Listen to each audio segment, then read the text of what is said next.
very much, Father Titus.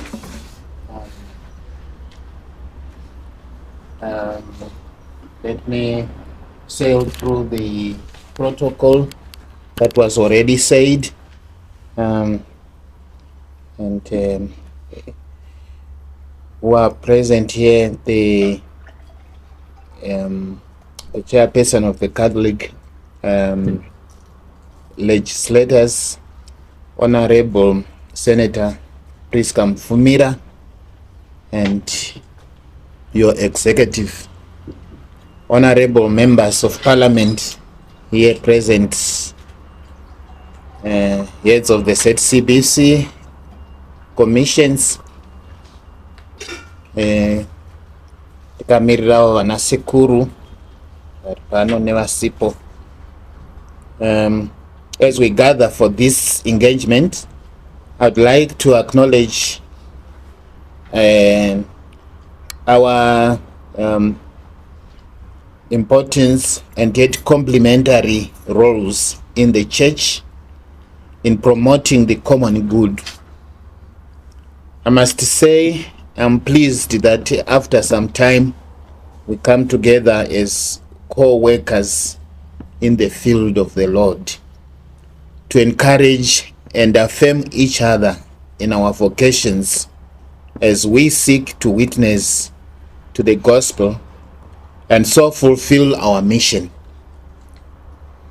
Our meeting affords us a platform together to discern ways through which, as men and women of faith, drawing from our rich Catholic tradition, we can support each other and contribute towards the formation and development of our nation. We come together at a critical time where the world needs our witness. How can we, as members of the church, each play our role and proffer solutions to some of the challenges that characterize our country and indeed our world? The earlier presentation by His Lordship, Bishop President Right Reverend Paul Horan, highlighted and held before us some Catholic social teaching principles that the Holy Mother Church, in her wisdom, presents as valuable tools in our pursuit to serve God and neighbor. As leaders, firstly through baptism, and secondly by election or ordination, we are all called to serve the people of God with integrity, justice, and compassion, promoting policies that enhance the common good. Allow me, on behalf of the conference, to acknowledge the good work done by both houses of legislation, that is, the Parliament and the Senate, in promoting and upholding freedom of worship in Zimbabwe. This can never be taken for granted. And the passing of the abolition of the death penalty in this law in December 2024, we appreciate your efforts as legislators in upholding the values of freedom, justice, compassion, and respect for human life.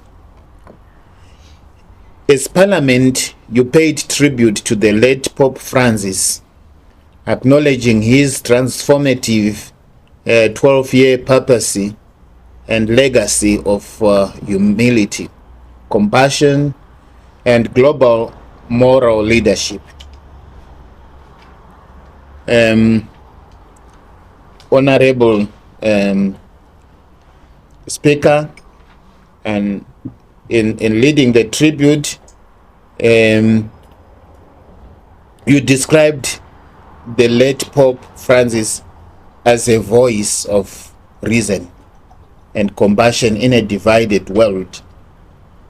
Several MPs praised his commitment to justice, simplicity, and environmental advocacy, with some sharing personal reflections on his symbolic actions.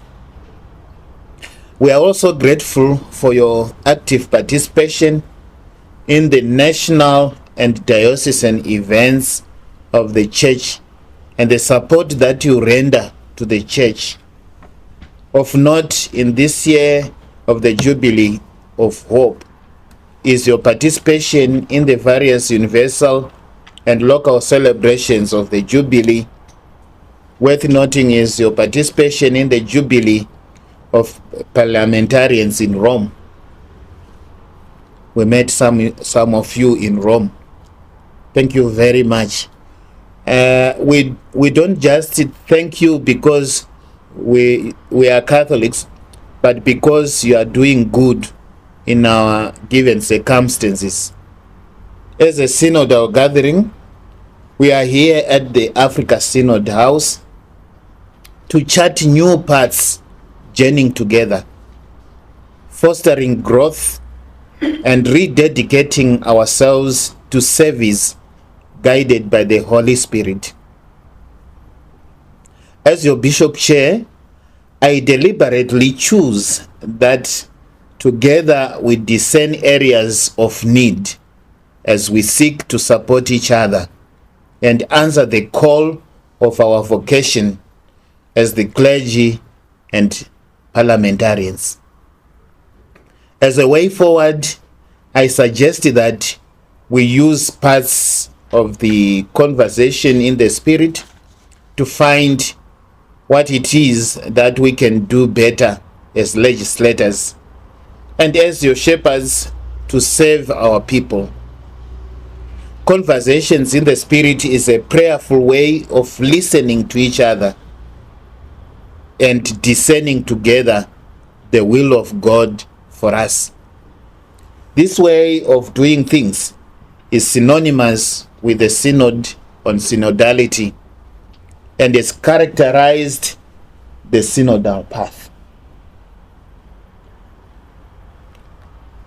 Maybe looking at our time, I'll ask Father Travis whether we should go on with this suggestion of